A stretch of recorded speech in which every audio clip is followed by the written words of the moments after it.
నమస్కారం సార్. నమస్తే. సార్ విజయశాంతి గారు ఒక స్టేట్మెంట్ ఇచ్చారు సార్. ఆ స్టేట్మెంట్ కూడా చంద్రబాబు నాయుడు గారికి వ్యతిరేకంగా, అంటే ఆయనకు తన పార్టీ విస్తరణ మీద ఉన్న ఫోకస్ రాష్ట్ర ప్రయోజనాల మీద లేదు అని చెప్పేసి చెప్పింది. మరి ఏ విధంగా చూడొచ్చు ఆమె స్టేట్మెంట్? మీరేం చెప్తారు సార్ దీని గురించి? విజయశాంతి ఏ పార్టీలో ఉన్నా ఆ పార్టీకి ఒక్కొక్కసారి ఇబ్బంది పెట్టే స్టేట్మెంట్లు ఇవ్వడం ఆమె నైజం. యాక్చువల్ గతంలో బీజేపీలో ఉన్నప్పుడు కూడా బీజేపీని ఇరుకున పెట్టే కొన్ని స్టేట్మెంట్లు ఇవ్వడం, ట్వీట్లు చేయడం చేసింది. అలాగే ఇప్పుడు కూడా ఎక్స్లో ఆమె ట్వీట్ చేసింది. అందులో ఏంటంటే రేవంత్ రెడ్డిని, కాంగ్రెస్ను ఇబ్బంది పెట్టే ట్వీట్ అది. సో ఆ ట్వీట్ అసలు ఏం చేసింది అనేది మనం చూస్తే ఆమె ఏం చెప్పిందంటే, చంద్రబాబు ఇక్కడ ముఖ్యమంత్రితో కలవడం అనేది పైకి రాష్ట్ర ప్రయోజనాలు, ఇరు రాష్ట్రాల ప్రజల ప్రయోజనాల కోసం అన్నట్టుగా కనిపిస్తుంది, కానీ అసలు అజెండా అది కాదు. చంద్రబాబు మళ్ళీ ఇక్కడ తెలుగుదేశాన్ని బలపరచడమే అజెండా. ప్రజల ప్రయోజనాలు ఆయనకు అవసరం లేదు. ఇక్కడ మళ్ళీ తెలుగుదేశాన్ని ఇచ్చేయడం అజెండా. అందుకనే ఆయన 2028లో ఇక్కడ ఎలక్షన్లో, స్టేట్ ఎలక్షన్ జరుగుతాయి, అందులో తెలుగుదేశం ఈసారి అధికారంలోకి వస్తుందని చెప్పాడు. అంటే అర్థం ఏంటి? కాంగ్రెస్కి వ్యతిరేకంగా చెప్పినట్టే కదా. సో అనేది ఆమె ఖండించింది. సో దీంట్లో కొంతవరకు వాస్తవం కూడా ఉంది. ఎందుకంటే చంద్రబాబు మళ్ళీ ఇక్కడ వచ్చి పార్టీని పునరుద్ధరిస్తున్నాడు. సో బీజేపీతో కలిసి ఇక్కడ మళ్ళీ అది అక్కడ ఎట్లాగైతే కూటమి కట్టారో ఇక్కడ కూడా అలాగే తెలుగుదేశం, బీజేపీ, ఇటు జనసేన 3 కలిసి ఇక్కడ పోటీ చేసి కాంగ్రెస్కి వ్యతిరేకంగా పోరాటం ద్వారా ఇక్కడ కూటమి అధికారంలోకి రావడం అనేది చంద్రబాబు ఉద్దేశం. తెలుగుదేశం ఒకటే వస్తుందని కాదు, ఇక్కడ కూటమి కట్టే అవకాశాలే ఉన్నాయి.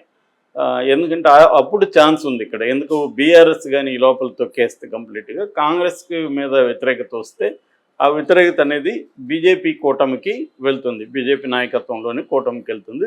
చంద్రబాబు కూడా ఇక్కడ కొంతవరకు క్యాడర్ కానీ ఓట్లు కానీ ఉన్నాయి కాబట్టి ఇవన్నీ అటు షిఫ్ట్ అయితే ఛాన్స్ అయితే ఉంది. సో ఆ యాంగిల్లో ఆయన చెప్పినప్పుడు ఖచ్చితంగా ఈమె కాంగ్రెస్ వాదిగా దాన్ని వ్యతిరేకించడం కరెక్టే. కాకపోతే ఇంకా ఆ షేప్ ఇంకా తీసుకోకముందే ఈమె మాట్లాడినట్టు కనబడుతుంది. రెండవది, చంద్రబాబు ప్రతిపాదన పెడితే రేవంత్ రెడ్డి ఓకే చేస్తేనే కదా ఆయన కలిశారు. సో రేవంత్ రెడ్డి పిలిస్తేనే ఆయన వచ్చాడు. ఆయన మనం కలుద్దామని ప్రపోజ్ చేశాడు. రేవంత్ రెడ్డి రండి మాట్లాడుకుందాం అనేది పెట్టాడు. రేవంత్ రెడ్డి ఏమి అక్కడికి వెళ్ళలేదు. ఆయన పిలిస్తే చంద్రబాబు ఇక్కడ వచ్చాడు, ఇద్దరు కలిసి మాట్లాడుకున్నారు. సో ఇప్పుడు అది అంటే ఆయనకు ప్రయోజనాలు అవసరం లేదంటే రేవంత్ రెడ్డికి కూడా అవసరం లేదన్నట్టుగానే ఉంది ఇక్కడ. మరి ఆయనకు ప్రయోజనాలు అవసరం లేని వాడితో రేవంత్ రెడ్డి ఎందుకు గెలిచాడు? సో ఇక్కడ క్లియర్గా ఏంటంటే ఆమె ఇంకొక విషయం, కాంగ్రెస్లో ఎవరు కూడా ఈ అభిప్రాయాన్ని ఎక్స్ప్రెస్ చేయలేదు. బీఆర్ఎస్ వాళ్ళు చేయొచ్చు, లేకపోతే వేరే వైసీపీ వాళ్ళు చేస్తున్నారు, కానీ కాంగ్రెస్ వాళ్ళు ఎవరు చేయలేదు. ఎందుకంటే ఇది ఇరు ముఖ్యమంత్రులు కలిసిన ఇది, ఇద్దరు కూడా వాళ్ళ కోరిక మేరకు కలిసారు తప్ప ఎవరో ఫోర్స్ చేస్తే కలిసినది కాదు. కాబట్టి పైగా దాంట్లో ఇప్పటికిప్పటికీ ఏమీ తేలలేదు కూడా ఆ మీటింగ్లో. ఆ మీటింగ్ ఏంటంటే ఫస్ట్ నెక్స్ట్ ఎలా ప్రొసీడ్ అవ్వాలని దానికి ఒక సన్నాహక సభ అంటారు, సన్నాహక సమావేశం అది. అంటే నెక్స్ట్ మళ్ళీ మనం ఏ అంశాలు ఇబ్బందులు ఉన్నాయి, ఏ అంశాలు తీరాయి, ఫస్ట్ ఐడెంటిఫై చేయడం, అజెండా ఫిక్స్ చేసుకోవడం, ఈ అంశాల మీద ఏమేమి అధ్యయనాలు అవసరం, ఈ కొన్ని తేల్చేసే అంశాలు ఏమేమి ఉన్నాయి, మీ వైపు ఉన్న కోరికలు ఏంటి, మా వైపు ఉన్న కోరికలు ఏంటి, ఇవన్నీ ఛానలైజ్ చేసుకొని దీని మీద అత్యున్నత స్థాయి సిఎస్ల స్థాయిలో కమిటీలు ఏర్పాటు చేసి ఇరువైపులు కూడా మరింత లోతుగా అధ్యయనం చేసి నెక్స్ట్ మళ్ళీ ఒక సిట్టింగ్ వేయడం. ఎక్కడైనా ఇలాగే జరుగుతాయి.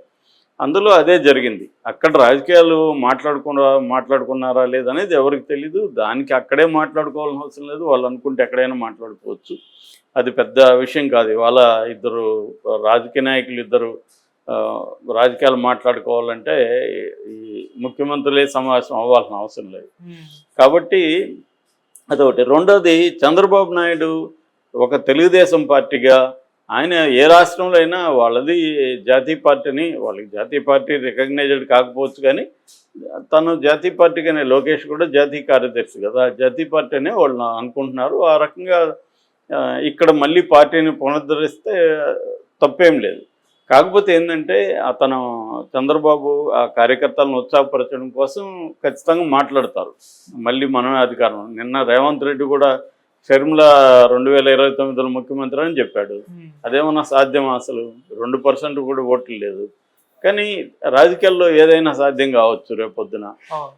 కాబట్టి రెండోది కాంగ్రెస్ను ఉత్సాహపరచడం కోసం ఆయన ఆ మాట మాట్లాడాడు. కాంగ్రెస్ను ఉత్సాహపరచడం ద్వారా వైసీపీలో ఉండేవాళ్ళని లాగచ్చు అనేది రేవంత్ రెడ్డికి ఉన్న టార్గెట్. అందుకని ఆమె ముఖ్యమంత్రి అవుతుంది ఈ 5 ఏళ్ళు కూడా ఆమె పోరాటమని.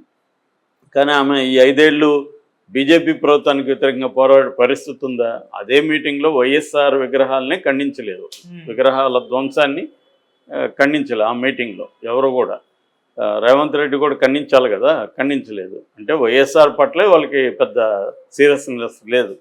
మనకేదో పనికి వస్తుందని పెట్టారు తప్ప అదేమీ సీరియస్ లేదనేది అందరికీ తెలుసు. కాబట్టి అలాగా ఒక యుపేరియా అంటారు, ఒక కేడర్లో నాయకత్వంలో ఒక ఉత్సాహాన్ని జోష్ని తీసుకురావడానికి అలా చెప్తుంటారు. చంద్రబాబు కూడా అలా చెప్పారు. బట్ చంద్రబాబు చెప్పిన దాంట్లో ఒక పాజిబిలిటీ సాధ్యమవుతుందంటే బీజేపీ, తెలుగుదేశం, జనసేన ఇక్కడ కలిసి కాంగ్రెస్కి వ్యతిరేకంగా కానీ గట్టిగా పోరాడగలిగి బీఆర్ఎస్ బాగా ఇంకా వీక్ అయిపోతే అప్పుడు అది సాధ్యమవుతుంది. ఆల్రెడీ వాళ్ళకి బలం అయితే బీజేపీకి పెరిగింది. ఇక్కడ చంద్రబాబు కూడా కేడర్ ఉన్నారు, నాయకత్వం కొంత ఉంది, కొంత ఓట్లు ఉన్నాయి. ఇవన్నీ కలిస్తే బీజేపీకి హెల్ప్ అవుతుంది ఖచ్చితంగా. సో అప్పుడు కాంగ్రెస్ వీక్ అవకాశాలు ఉన్నాయి. సో అది రెండోది, చంద్రబాబుకి తెలంగాణ మీద మంచి పట్టు కూడా ఉంది.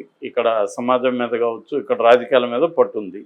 సో అలాగా జరిగిన నేపథ్యంలో అదొకటి పాజిబిలిటీ. సో రెండో పాజిబిలిటీ ఏంటి?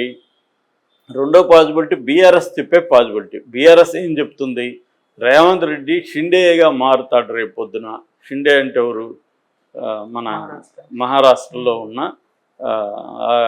షిండే వర్గం, శివసేనలో షిండే వర్గం బీజేపీ వైపు వచ్చేసి అక్కడ గవర్నమెంట్ ఫామ్ చేశారు.